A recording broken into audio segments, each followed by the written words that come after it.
Alhamdulillah. Alhamdulillahillazi anzalal Qur'an hudan linnas wa bayyinatin minal huda wal furqan. Asyhadu an la ilaha illallah wahdahu la syarikalah. Wa asyhadu anna Muhammadan abduhu wa rasuluh. Allahumma shalli ala sayyidina Muhammad wa ala alihi wa ashabi ajma'in.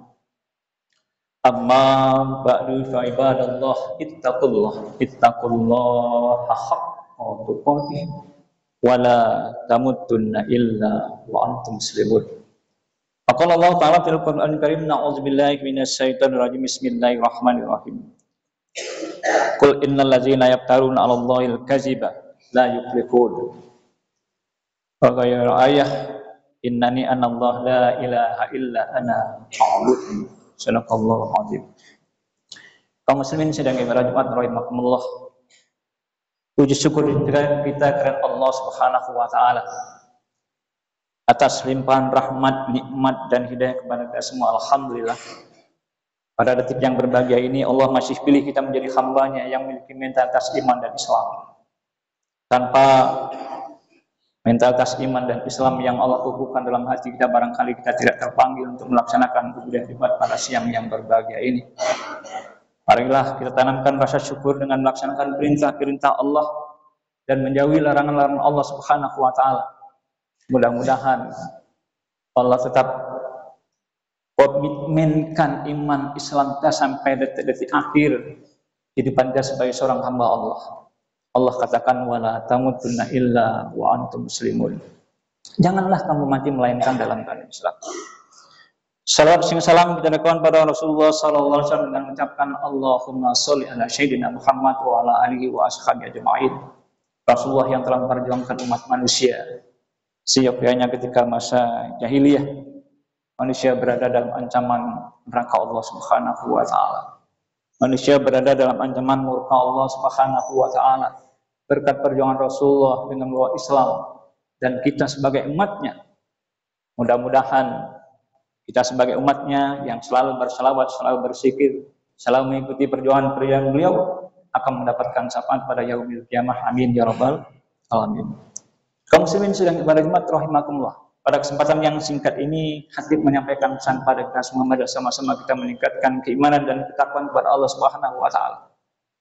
Tidak ada bekal yang terbaik kecuali bekal iman dan takwa yang akan kita bawa ketika kita dipanggil oleh Allah Subhanahu wa taala. Tidak ada nilainya harta, tidak ada nilainya jabatan. Di mata Allah yang ada adalah inna akramakum indallahi atqakum. Sungguhnya orang yang paling mulia di sisi Allah itu adalah orang yang memiliki mentalitas takwa kepada Allah Subhanahu wa taala. Marilah kita ketika kembali kepada Allah dalam keadaan fitrah, suci, bersih, tanpa ada dosa dan nista. Kaum muslimin sedang ibadah Jumat rahimakumullah. Seharusnya kita pada Jumat yang berbahagia ini dari IKMI Kota Pekanbaru. Judulnya bahaya tahayul dan khurafat. Kaum muslimin sedang ibadah Jumat rahimakumullah. Allah ungkapkan dalam Al-Quran, dalam surat Yunus, Allah katakan, Qul innal ladzina yaftaruna 'alallahi al-kadziba. Sesungguhnya kata Allah, katakanlah, sesungguhnya orang-orang yang membuat-buat kebohongan. Kadziba, la yuflihun, tidak akan ada keberuntungan. Allah tidak akan memberikan nilai. Tidak ada untungnya orang-orang yang suka membuat kebohongan. Maka secara diri pribadi, marilah kita jauhi hal-hal yang sifat membohong. Jangankan Allah katakan seperti itu, Rasul juga katakan bahwa bohong itu akan merugikan diri sendiri. Kaum muslimin sedang ibadah Jumat rahimakumullah.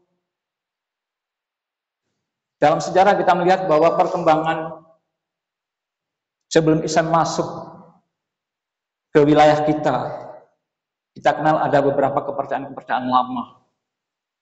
Ada yang namanya dinamisme, ada yang namanya animisme. Dinamisme kepercayaan kepada bahwa ada sesuatu yang dianggap memiliki sebuah kekuatan besar. Bisa hewan, bisa tanaman, bisa makhluk-makhluk Allah, bisa benda-benda mati. Dalam sejarah kita lihat, dalam kajian-kajian masa lalu kita lihat, ada kepercayaan dan itu disembah oleh manusia. ketika masa itu sebelum datangnya Islam. Bahkan setelah Islam datang pun orang masih mempegainya.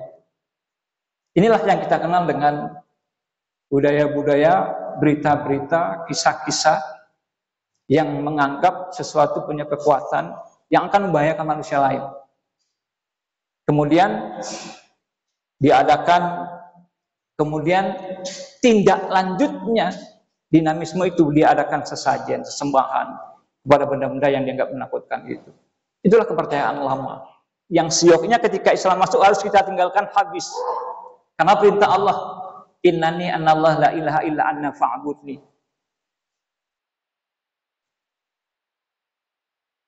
Innani anallah la ilaha illa anna fa'budni. Sungguh aku ni Allah. Ketika Islam sudah Allah sampaikan lewat Rasulullah, maka tidak ada lain sesajen, tidak ada lain sesembahan itu. Tidak lagi kekuatan-kekuatan yang kuat itu hanya Allah. La haula wala quwata illa billah il-aliyil azim. Itulah dimulai dari khurafat. Itulah mulai dari tahayul, kebohongan. Kenapa mereka melakukan seperti itu? Karena memang Islam belum sampai kepada mereka. Ketika Islam belum sampai, maka itu tidak ada beban. Tetapi ketika Islam sudah sampai kepada kita, lalu kita berbuat seperti itu. Subhanallah. Inilah yang akan membahayakan. Ketika orang mengadu dia ke laut, mengadu ke dia sungai besar, mengadu ke hal-hal yang dianggap membahayakan dirinya. Ini hal-hal tahayul dan khurafat yang seyogyanya kita hindari. Itu contoh real. Karena tahayul sendiri akhirnya kita bilang tahayul itu. Orang selalu kita bilang bohongnya itu. Tak ada bukti, tak ada kekuatan-kekuatan itu. Buktinya nggak ada. Yang kuat itu hanya Allah Subhanahu wa taala. Jangan kita lari ke hal-hal yang seperti itu. Itu tahayul. Khurafat, cerita-cerita yang dibesar-besarkan. Kemudian cerita-cerita itu kemudian mengangkat sesuatu yang dianggap menguasai manusia. Muncul mitos ini, mitos itu. Akhirnya dikelilingi oleh berbagai mitos-mitos dalam kehidupan manusia. Apa enggak ada pada masa Rasulullah? Pada masa Rasulullah itu diluruskan. Dulu ketika ada gerhana matahari atau gerhana bulan, kemudian masyarakat mengatakan, wah pasti ada yang meninggal. Inspirasinya, cerita kisahnya, ini pasti ada yang meninggal. Kalau khurafat yang di sekitar kita muncul bahasa begini, oh itu ada gagak hitam. Nah ini pasti gagak hitam udah keluar. Muncul di rumah si Fulan. Nah, ini si Fulan pasti akan meninggal. Salah satu di antara keluarga pasti akan meninggal. Itu kan cerita khurafat yang muncul di kalangan kita. Atau contoh lain yang dianggap mengerikan sekali. Angka 13. Nah, ini pasti angka 13 ini angka sial. Inilah prediksi-prediksi yang muncul di kalangan masyarakat. Ada tradisi lama muncul begini. Jangan duduk di depan pintu. Nanti nggak dapat jodoh. Itu kisah-kisah itu cerita-cerita lama. Yang memang itu dibuat-buat, tapi seolah-olah menakutkan. Inilah tahayul dan khurafat yang kemudian berada di sekitar kita. Lalu apakah kita biarkan? Maka hindarilah. Karena itu tidak Allah katakan orang-orang yang bikin kebohongan-bohongan itu tidak akan mendapatkan keberuntungan. Tahayul dan khurafat itu tidak rasional. Tidak ada dasarnya dalam Al-Quran kecuali dasar yang mereka buat itu dari kisah-kisah lama, animisme dan dinamisme dan animisme. Tadi dinamisme yang saya jelaskan. Animisme bercerita bahwa ada kekuatan roh, kepercayaan kepada roh gaib yang akan mengganggu manusia. Nah, oleh orang-orang animisme dan dinamisme, kenapa itu mereka sembah? Karena dianggap itulah kekuatan yang ada, kata dia. Ini yang akan membahayakan. Ada pohon besar dia sembah. Ada laut yang kemudian pasang, yang akan menimbulkan banjir besar dia sembah. Kenapa? Sampai hari ini masih dibudayakan. Ada sungai suci di India, sungai Nil. Itu suci. maka dia mandi di situ dianggap menyucikan diri. Itulah kepercayaan animisme dan dinamisme itu, dan muncul sampai hari ini. Bahayanya apa? Kaum muslimin sedang ibadah Jumat rahimakumullah. Kalau ini berlanjut secara terus-menerus, maka akan mengganggu mentalitas akidah kita sebagai umat. Allah sudah luruskan, ayat Allah sudah katakan, innani anallah. Tidak boleh menyembah kepada yang lain, tidak boleh percaya kepada yang lain. Termasuk kepercayaan-kepercayaan muncul kepada paranormal. Kita lihat beberapa paranormal yang sudah muncul, yang kemudian meramal Indonesia. Tidak hanya meramal Indonesia, meramal Pekanbaru. Pekanbaru itu akan terjadi kekacauan pada tahun 98. Siapa yang meramal itu? Akhirnya pada 98, pada hari yang dia ramalkan, Pekanbaru nyaman, dingin, tidak terjadi apa-apa. Itulah kisah. Tapi orang yang mengikuti, pengikut mereka pengikutnya percaya benar bahwa Pekanbaru akan terjadi sebuah kekacauan besar. Inilah peramal-peramal jitu, paranormal jitu yang meramal seolah punya kekuatan. Itu berasal dari kisah-kisah cerita-cerita lama, animisme dan dinamisme. Dan itu harus diberantas habis. Kepercayaan lagi, ada yang terlalu percaya kepada, ya dia nggak paranormal, akhirnya bisa ngobati segala macam penyakit. Yang muncul apa? Ketika mau mengobati, yang namanya paranormal, manusia punya nafsu, akhirnya banyak orang-orang yang tertipu. Justru bukan diobati, malah muncul penyakit-penyakit lain, muncul nafsu-nafsu hewaniyah ketika melihat lawan jenisnya. Inilah yang sangat membahayakan kaum muslimin sedang ibadah Jumat rahimakumullah. Maka beberapa upaya yang harus kita hindari sebelum kita terlibat pada hal-hal yang seperti itu, hindari jauh-jauh. Bagaimana cara menghindari? Bagaimana solusinya? Pertama, perkuat pengetahuan agama. Lewat apa? Lewat tausiah, lewat kajian-kajian, pengajian dan segala macamnya. Ikuti itu dan rangka menyelamatkan diri kita. Karena itu bahayanya apa? Bahayanya kalau itu sudah dianggap kita jatuh kepada kesyirikan, subhanallah, habis seluruh amal ibadah kita diterima oleh Allah Subhanahu wa taala. Kalau itu jatuh perbuatan kepada hal yang syirik, sebelum mati segera bertobat kepada Allah Subhanahu wa taala. Mudah-mudahan Allah terima taubat kita dan menjauhkan dari hal-hal yang seperti itu.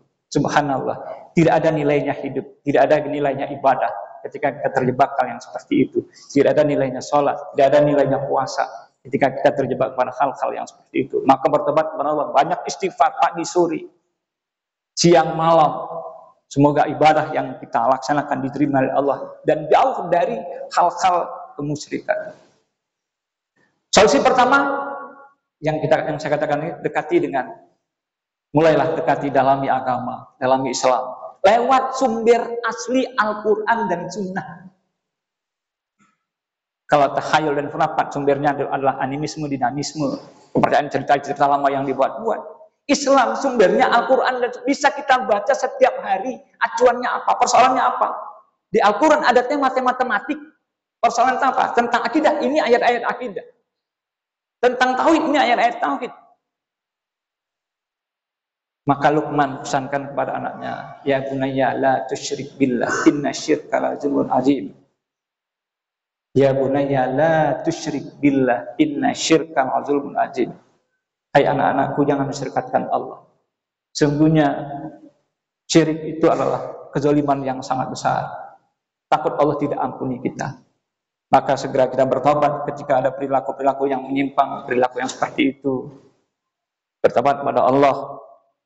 Baik dalam tahajud kita, sebelum tahajud taubat 2 rakaat supaya kita diterima ibadah dan amal-amal saleh kita. Yang kedua, perdalami tauhid.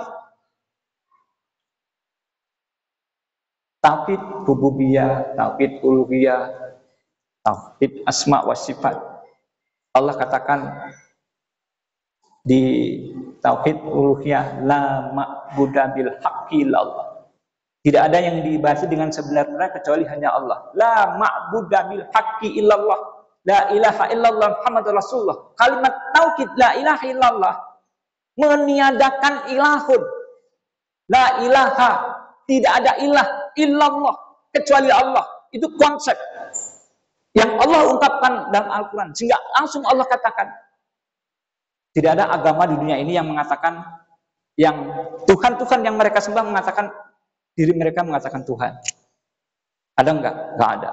Ketika Nabi Ibrahim, ketika piharanya penuh dengan berhala-berhala yang besar-besar itu. Kemudian Nabi Ibrahim bukan komplain. Nabi Ibrahim komplain. Kenapa ada Tuhan-Tuhan yang banyak dan ada satu Tuhan yang besar? Apakah Tuhan-Tuhan ini bermanfaat kepada manusia? Tidak. Tapi kenapa disembah? Akhirnya satu kondisi, seluruh Tuhan-Tuhan itu dihabiskan di kampak oleh Nabi Ibrahim alaihissalam.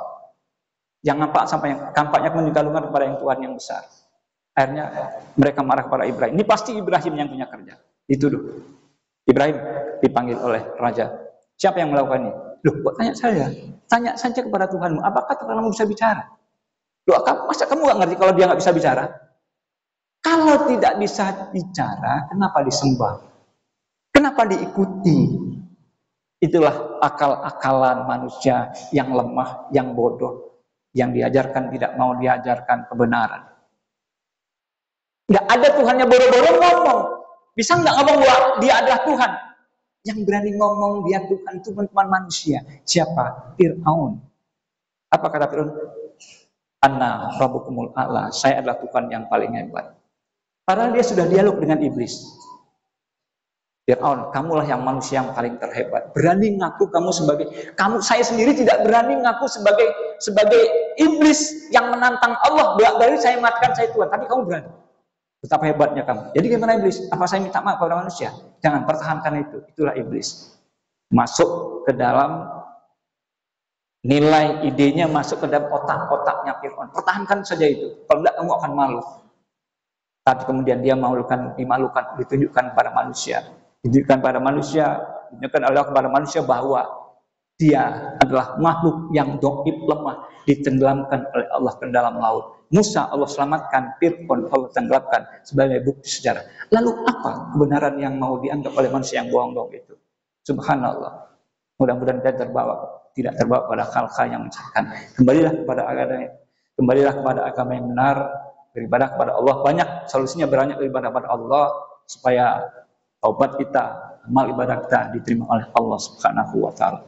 Barakallahu wa lakum bil Qur'an wa nafa'ani minal ayatil hakim. Aqulu qouli hadza wa astaghfiru innahu huwal ghafurur rahim.